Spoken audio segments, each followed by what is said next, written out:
First Watch Now. What you need to know from the Cochise County Sheriff's Office. Hosted by Cochise County Public Information Officers Carol Kappas and Grady Butler. First Watch on 92.3 KWCD. And it's brought to you by Sulphur Springs Valley Electric Cooperative, giving you an inside look into your Sheriff's Office. I'm Grady Butler, and with me is Carol Kappas, Public Information Officer with the Sheriff's Office, and Sheriff Mark Daniels. Good morning. Good morning, Cochise County. Hello, everyone. So let's talk about wrestling to kick things off. Well, last Saturday we had the girls sectional, which is the pre-state, and when we took 7 girls to sectionals, 5 out of 7 actually medaled, where they were top 4. Sadly, they only took the top 2 to the state this year, which was a change that we did not anticipate or expect until we got to the seating meeting, the briefing that morning. So we are still sending 2.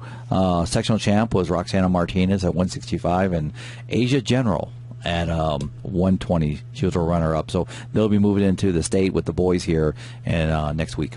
You keep hearing that name, Asia. Asia, yeah. She's only a sophomore.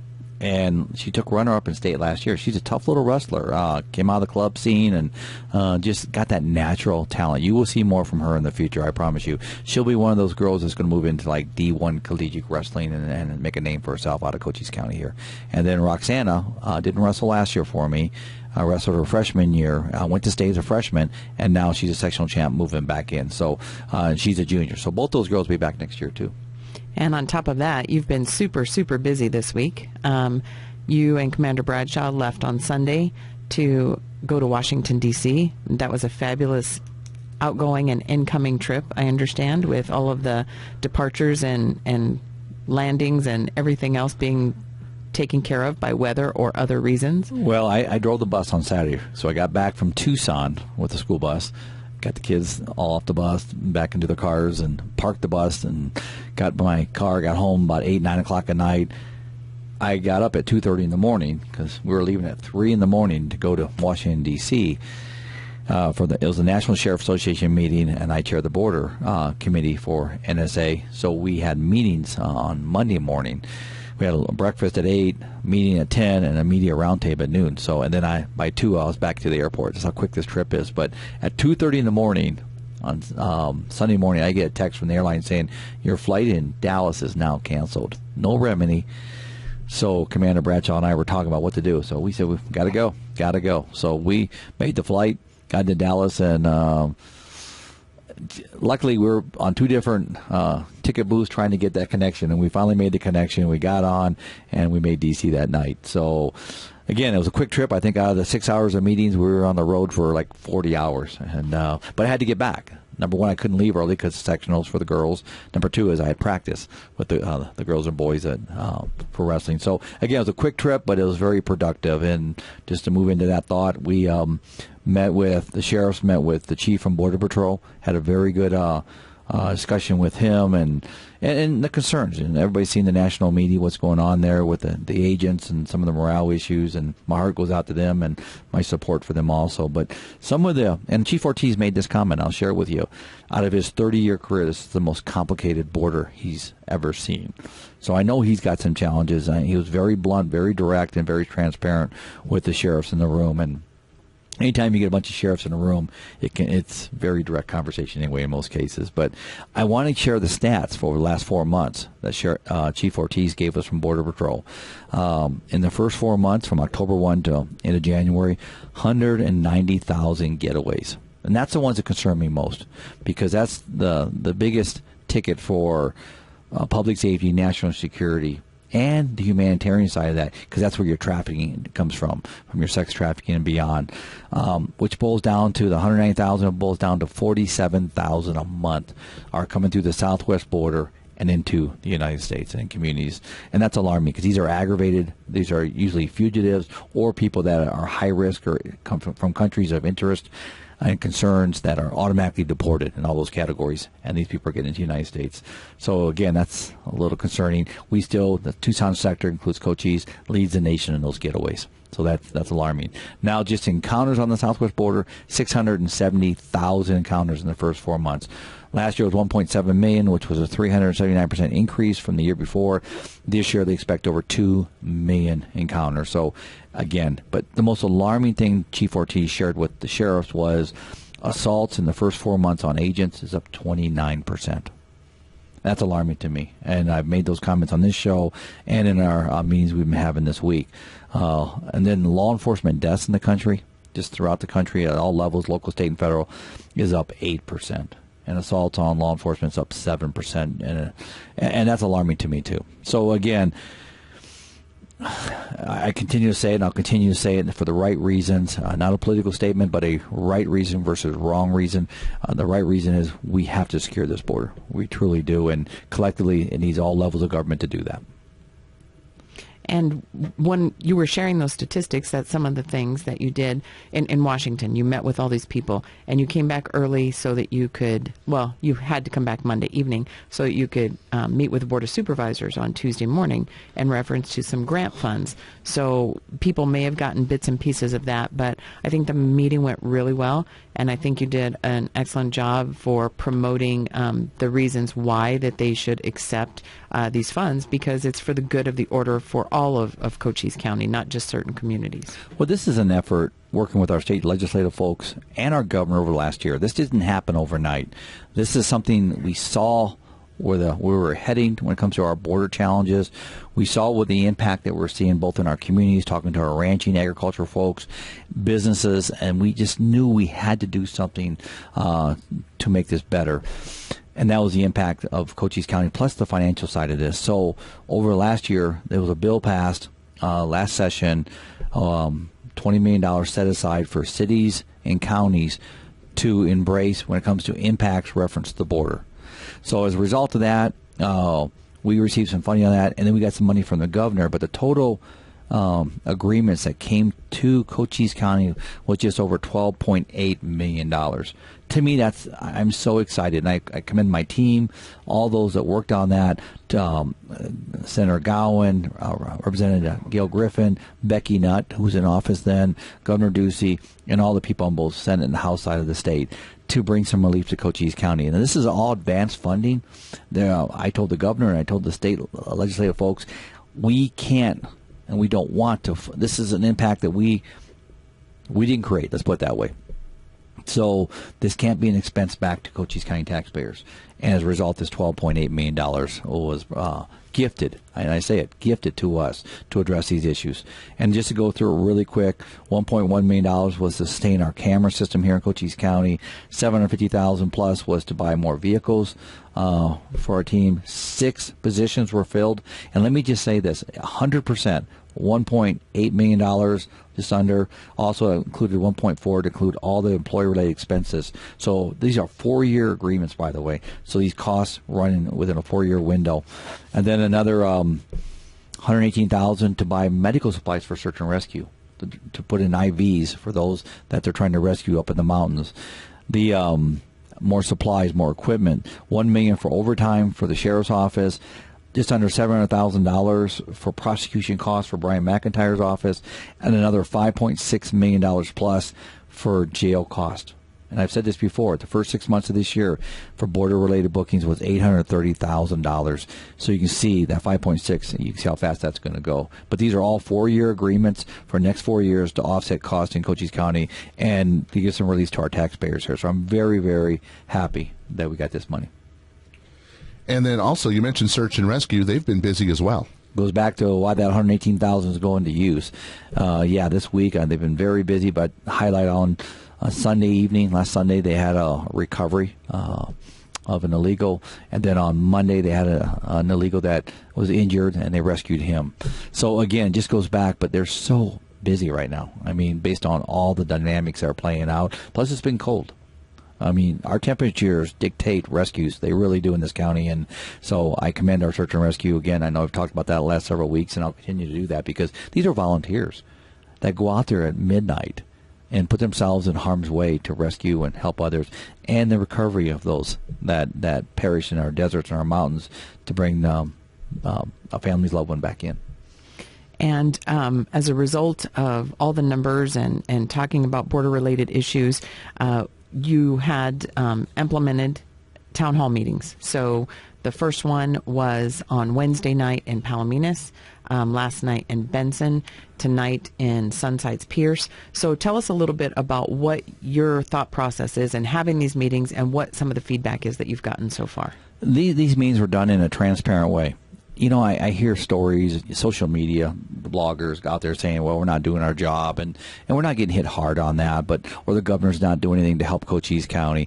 I want to dispel those myths, those rumors, and share facts in a collective manner. And what I mean by that is we have the captain from DPS, Dean Chase, with us. We have Brian McIntyre, the county attorney. We have my staff there, and we have Border Patrol there.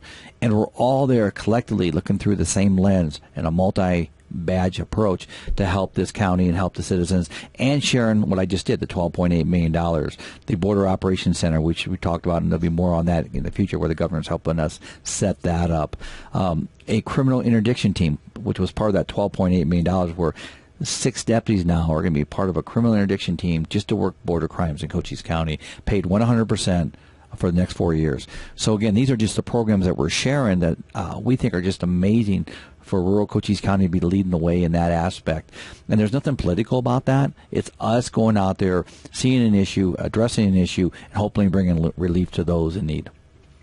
And if you look at the Sheriff's Facebook page, you're going to see last night's and the night before's meetings are posted on Facebook, and then it'll be live tonight as well if you can't make it to Sunset Pierce.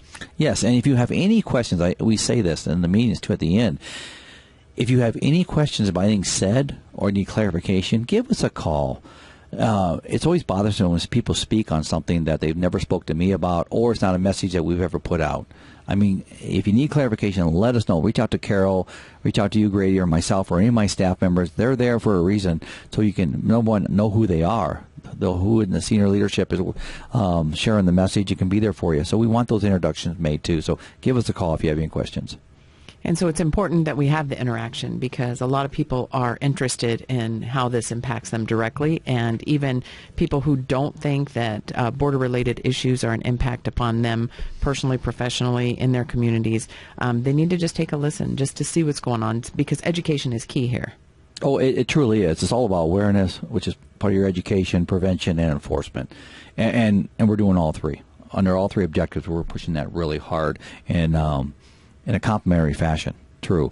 We got to have consequences. If we're going to keep smugglers from coming into Cochise County to pick up the illegals, we have to be proactive with it. We have to have shared action plans, and that's really what we're doing. It truly is. Doing nothing doesn't solve the problem. Criticizing us doesn't solve the problem. Going out and trying to find that balance is what we're doing every day. And I applaud my men and women and all the law enforcement partners we work with. And we say it in the meetings, and we're continuing to say it tonight too, is this is a pretty special county. Number one, because of the people, but number two is find a county where we're all working so close together, local, state, and federal. When I'm talking about, I say federal, I'm talking about our law enforcement folks from CBP, HSI, DEA. We're all working so close together, and I like that. And that is just one portion of what the Sheriff's Office is dealing with. So you're talking about border-related issues, going from meetings in D.C., getting grant funds, having town hall meetings, but that's just one small portion of the pie that public safety everywhere has to deal with, but specifically for focusing on the Sheriff's Office. So then you have communications that you're dealing with, trying to make sure everything is good with that, and you have another big chunk of it is detention. And so as part of detention, like you said, everyone is understanding that our jail in Bisbee needs more than a facelift, and as part of that whole ideology and way of moving forward, there's been a jail committee that's been created, and Grady, you're on that jail committee. I am. So what are you looking for in some of that to move forward? Well, again, this goes back to another community partnership. Everything we do at the Sheriff's Office has a partnership or a direct impact to our community.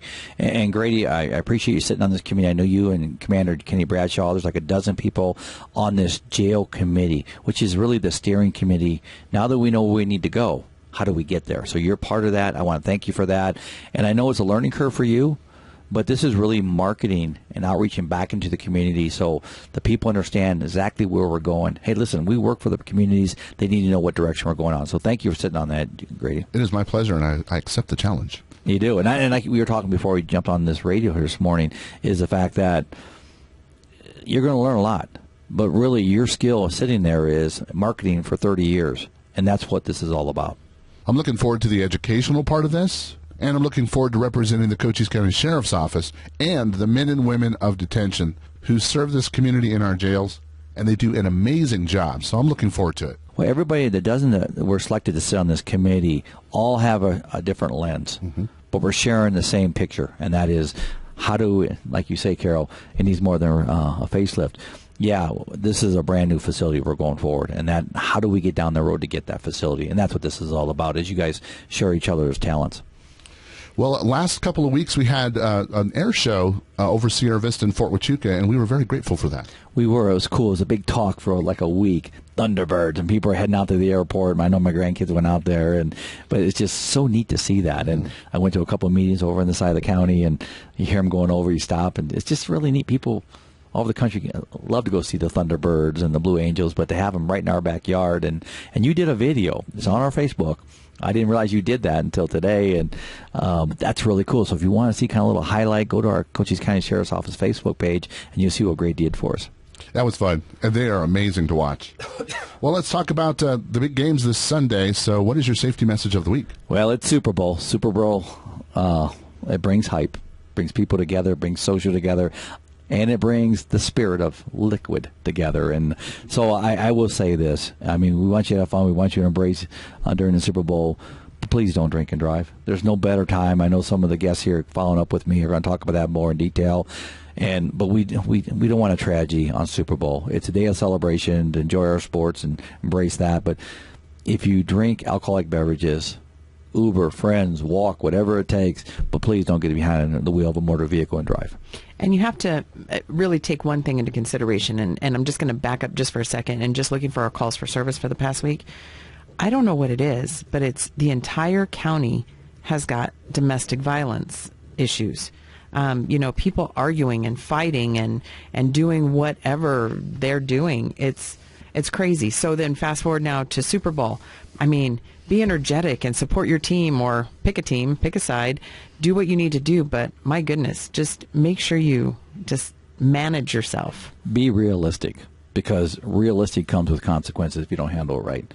And then it's always hard to look back on a bad act and say, you feel bad after, and 9 times out of 10, most people feel real bad about it. So, and there is no return if you harm or kill somebody. Trust me, it'll change you forever. So don't drink and drive. Have fun. Enjoy the day. But please, use alternative measures to get home. And a way to end our week is it's Food Workers Week this week. Yes, Food Workers Week. So be nice if you're out somewhere, be nice to your servers, please. Yeah, they make us happy when they give you that good food, and so, yes, that's a good point. Thank you, Carol. Well, Sheriff, before you go, invite everybody out to Sunsights tonight. Come on out to Sunsights Pierce tonight. We're going to be at the Pierce School. It'll be in the auditorium gym area. Come on out tonight, 6 p.m. If you haven't made one of our town hall meetings, come out. If you have questions, bring the questions with you. I hope to see you tonight. Thanks, everyone. And the event will also be streaming live on Facebook. First Watch on KWCD Country, brought to you by Sulphur Springs Valley Electric Cooperative. It's First Watch Now. Hosted by Public Information Officer Carol Kappas and Grady Butler. On 92.3 KWCD. And in the studio with me now, I've got Sergeant Wachtel with the Sierra Vista Police Department. Good morning. So let's talk about the DUI Task Force. That's coming up this weekend because it's Super Bowl. It is. Just like the Sheriff mentioned earlier, we do have the Super Bowl Sunday coming up this Sunday on behalf of the Arizona Governor's Office of Highway Safety and the Southeastern Arizona DUI Task Force. Several of us, and when I say us, I mean agencies, we are holding a saturation detail here in the Sierra Vista area this Sunday from 4 o'clock to midnight. So, again, just like the Sheriff mentioned, if you plan on going to a party, if you plan on going wherever you might be going, and, again, have a good time, but, again, plan ahead. And why do you like to let the community know that this is happening? More importantly, just a public announcement, just safety. I mean, the impaired driving, it's a deadly situation. So if I can do anything to help people out, just some advice, a public announcement. Just, again, if you're going to drink and have a good time, by all means, have a good time, but stay off the roadways. And there's so many different ways you can not get behind the wheel when you're drunk. There is. We have all the taxi services in town. We have the Uber. We have so many variety. We have the designated driver, which is the big one. If you plan ahead correctly, have a driver with you that isn't going to drink, and that way you can have a good time and get home safely. So tell us about the DUI task force. What exactly is that? Kind of give us an overview of that program. So basically the task force consists of all the agencies within Cochise County, and luckily as of today all of the agencies in Cochise County fall under the task force, and the task force itself falls under the Arizona Governor's Office of Highway Safety. So they support all of the agencies to work under this task force. So anytime something comes up, a good example is upcoming Super Bowl, I give all the agencies point of contact a call and see who wants to come out and help us out. So Sunday, with that said in mind, don't be surprised when you see Service to PD, Department of Public Safety, Cochise County Sheriff's Office, Tombstone Marshal Office, along with Bisbee PD. We will all be in the service area patrolling the streets. And if you get a DUI, it could affect your entire life. It could. I mean, there's so much that goes behind the DUI. You know, with your driving privileges. You know, you have to go to court. You have a fine, and then most importantly, it's on your record. So again, it's not worth it. Plan ahead, and have a good time. Whether you're rooting for the Rams or you're rooting for the Bengals, it doesn't matter. Just have a good time, but be safe about it. Who are you rooting for? The Cardinals. Well, we appreciate you coming and talking to us today, Sergeant Wachtel. Well, thank you. Also like to say thank you to Papa John's. They are donating dinner for us tonight. So, again, everybody have a good time Sunday night, but be safe and plan ahead.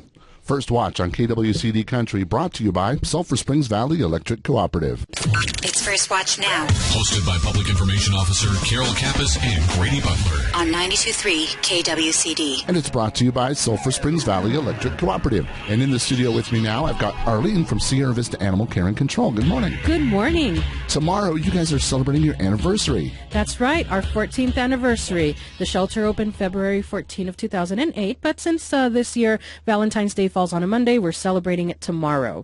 And our celebration entails so many things going on tomorrow. Starting at 8 o'clock in the morning, we're having our Rambo Rummage Sale. If you haven't been to one of our rummage sales, it's the greatest. We have a room full of all these brand new items, and some lightly used. Some are animal related, some are not. And you just walk through this room, pick an item. They don't have a price tag on them, but we have a jar, and you provide us a donation. Whatever you think the item is worth, we'll take it.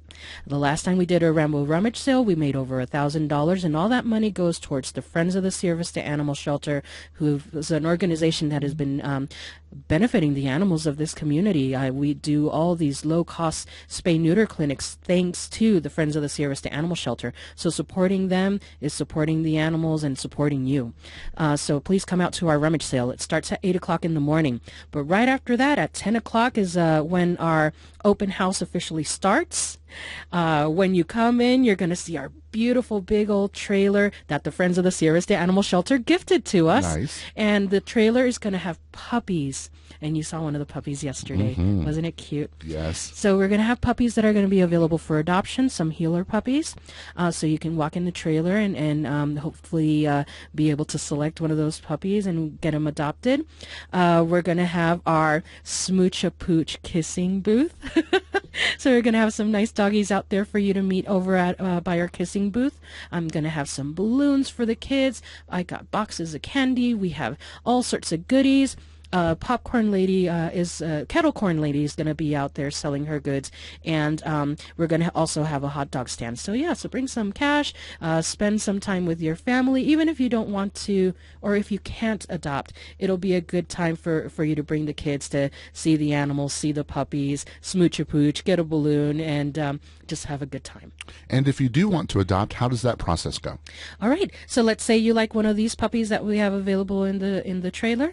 We'll have you fill out an application. We go over that application. What we ask is if you rent, that you get permission from the landlord, because I know some landlords have breed restrictions, or lately it's more about size restrictions. So make sure you have your landlord's phone number. Let them know. Give them a heads up that you're thinking about adopting. We'll give them a call. A verbal yes over the phone is just enough. If you don't rent and you own your home, then we don't have to worry about that.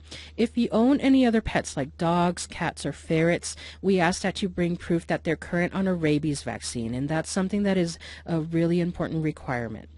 So bring proof of rabies vaccine of your pets. If you can't find the document, we can always call the vet. Hopefully they'll be open on Saturday, but we can always call the vet to verify that information over the phone.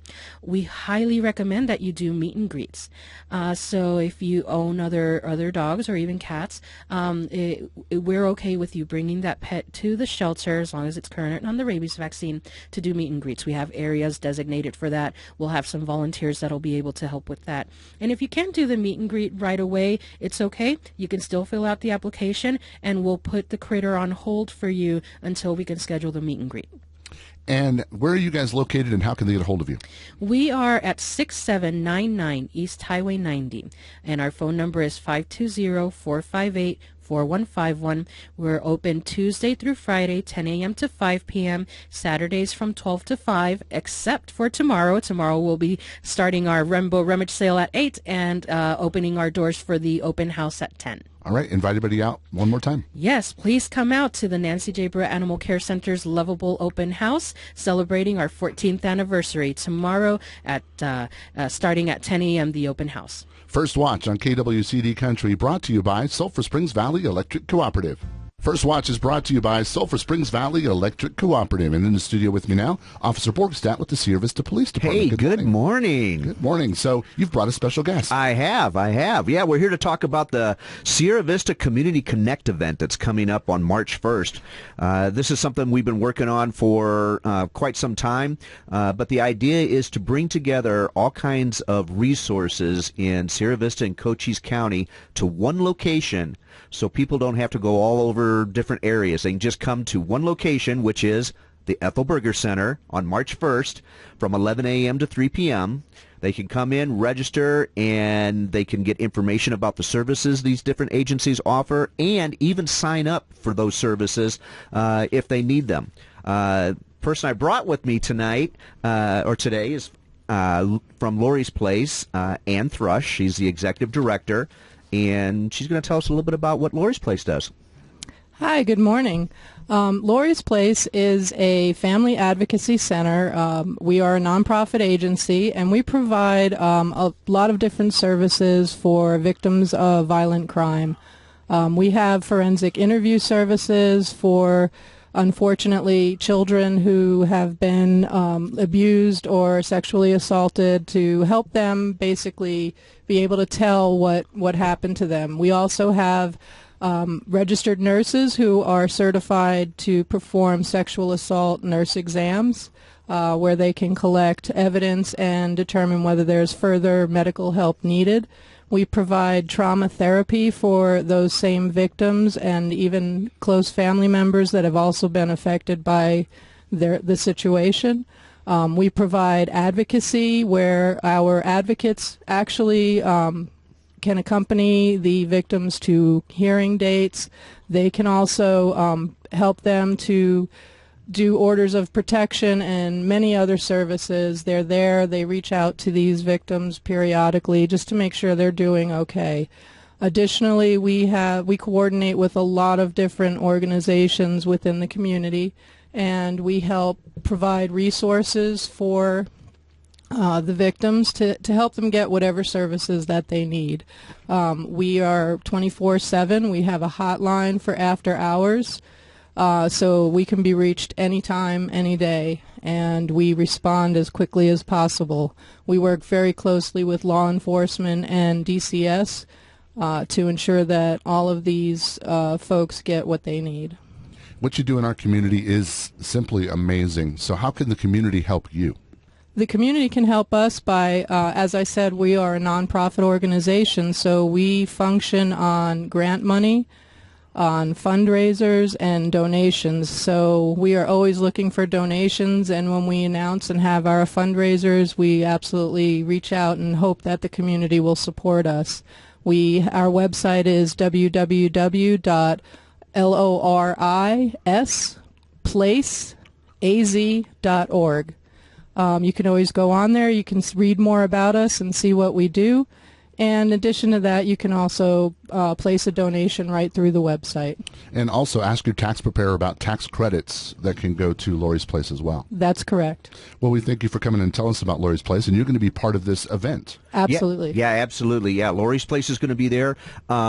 We've got confirmation from several organizations such as SEGO, the Area Aging Council on Aging, Good Neighbor Alliance to help out on housing, getting people into housing, and other services. La Frontera, which is CBIS, Southeastern Arizona Behavioral Health Systems, Hope Inc., or Wellness Connection, the Cochise County Department of Health, Forgash House, which helps people in domestic violence situations, or in case they're homeless, they have availability of space at their location. Hoops House, which they specialize in helping men who have an addiction issue. And they actually house them at 2 locations, one's in Huachuca City, one's here in Sierra Vista, and then have a treatment program to help them get over their addictions. It's a fantastic program. Also, the Fort Huachuca Thrift Shop, they're going to be there. They're actually going to bring clothing items, so if people need clothing, whether it's adult or children, you can come to this event and get stuff like that. Plus, we'll have many other organizations that we'll talk about maybe next week. But just keep in mind, this is a free event. It's getting all these organizations in one location to help folks get the services that they need. Again, it's going to be held on Tuesday, March 1st at the Ethel Berger Center, which is located at 2950 East Tacoma Street. It's from 11 a.m. to 3 p.m. here in Sierra Vista. And who do you want to attend this event? Anybody that could use some help or need any type of services like the ones that we described. Like I said, it's hard for folks to get from one area to another to try and get these services, so the idea is to bring the services to them at one location, so it makes things so much easier. And you're going to be back next week to keep us updated on this event. Oh, absolutely, absolutely. All right, and tell us one more time how we can get a hold of Lori's Place. You can reach us by, our number is 520-515-4444, or you can go to our website, which is www.loriesplaceaz.org. And if anybody is listening that's a service provider or think that they might want to attend, what they need to do is contact Jay Matchett. He can be reached at 520-422-7555. Again, that's Jay Matchett, 520-422-7555. Well, we thank you both for coming in and talking to us today. Thank you, Grady. Thank you. First Watch on KWCD Country is brought to you by Sulphur Springs Valley Electric Cooperative. You've been listening to First Watch with the Cochise County Sheriff's Office.